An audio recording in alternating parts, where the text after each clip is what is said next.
나의 교회, 개인교회, 1인교회라는 단어가 아직은 어색합니다.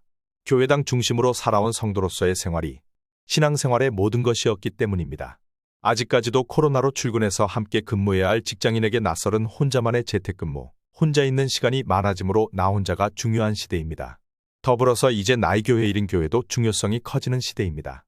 지금 코로나로 제재가 풀어져서 이전과 같은 방식으로 살아가도록 하고 있지만 이전과는 다르게 살아갈 수밖에 없습니다. 그래서 여전히 코로나의 영향 아래 있는 오늘과 내일, 이 시점에서 1인교회의 입장에서 신약성서를 개괄적으로 바라봅니다. 1신약성서가 공적으로 27권으로 결정된 것은 교회 지도자들이 영향력입니다. 당시에도 수많은 문서들이 있었는데 그 중에서 선별된 문서들이 현재의 27권입니다. 선택의 기준은 그리스도이신 예수님의 사도인지, 사도의 직계 제자인지, 얼마나 영향력을 주고 있는지 여러 요인들이 있었습니다. 그러나 교회 지도자들이기에 교회, 즉 조직교회에 얼마나 영향력이 있을지를 고려하여 결정하였다고 해도 과언이 아닙니다. 이신약성서의 저자 기자들은 지역교회에다 직접 쓴 편지가 많습니다. 그러나 또 곰곰이 생각해보면 한 개인에게만 보낸 편지도 있습니다. 누가복음, 사도행전, 디모데서, 디도서, 빌레몬서요, 한계시록 등입니다.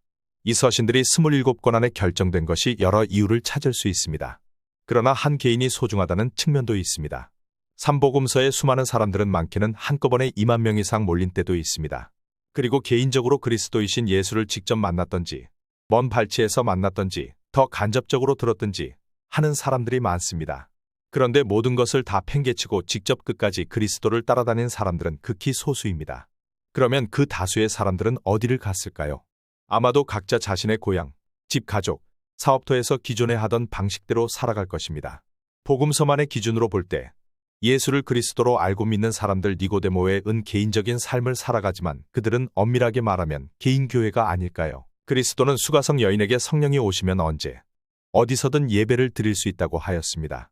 물론 복음서를 기준으로는 아직 그리스도가 부활 승천하지 않으셨기에 성령이 개인적으로 오시지 않은 것도 사실입니다. 하지만 또 예수님이 베드로의 고백으로 내 교회를 세운다는 말씀도 이미 복음서에 나옵니다. 결국 이 당시에도 흩어져 살아가지만 개인적으로 예수를 그리스도로 믿고 있는 사람들은 개인교회가 이미 형성되어 있다는 말입니다.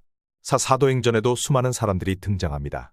누가는 초기에는 베드로, 나중에는 바울을 중심으로 성령의 역사를 전개합니다. 그런데 그 이면에 또 수많은 사람들이 등장합니다. 당장 사도행전 2장에 120명, 3장 이후에는 믿는 자가 수천 명씩 늘어납니다. 또 디아스포라 유대인들이 2장에 등장하고서 추적하지는 않습니다. 그러면 사도행전은 오직 베드로와 바울을 중심으로 서술하였기에 이분들만 성령이 함께 하셨을까요? 다른 수많은 제자들의 삶은 가볍게 터치하고 지나갑니다. 그들을 중심으로 기록하였을까요? 그러면 그 중심에 없는 다른 11명의 사도들, 그리고 수많은 이 기록에는 없는 사람들은 각자의 개인의 삶과 복음이 있을 것입니다. 그러면 그 개인의 삶은 개인교회 1인교회의 삶입니다. 그러므로 사도행전 이면의 각 지역에서 알게 모르게 복음을 위해 살아가는 수많은 사람들이 보여집니다. 그들 개인교회의 삶이 응답받고 확실성 우위에 있으니 대표적인 두 사람의 사역이 활발하게 이어질 수 있었습니다. 오로마서부터 요한계시록까지를 볼 때도 마찬가지입니다. 시간이 흘러서 각 지역의 성도들이 모이게 되므로 지역교회가 세워집니다. 지역교회가 한 개일 수도 있고 여러 개일 수도 있고 차차 모임이 많아지고 사람들이 많아지다가 보니 교회당이 생겨납니다. 어쩌면 자연스러운 순서입니다. 그러나 이들도 평일의 삶은 지극히 개인의 삶입니다.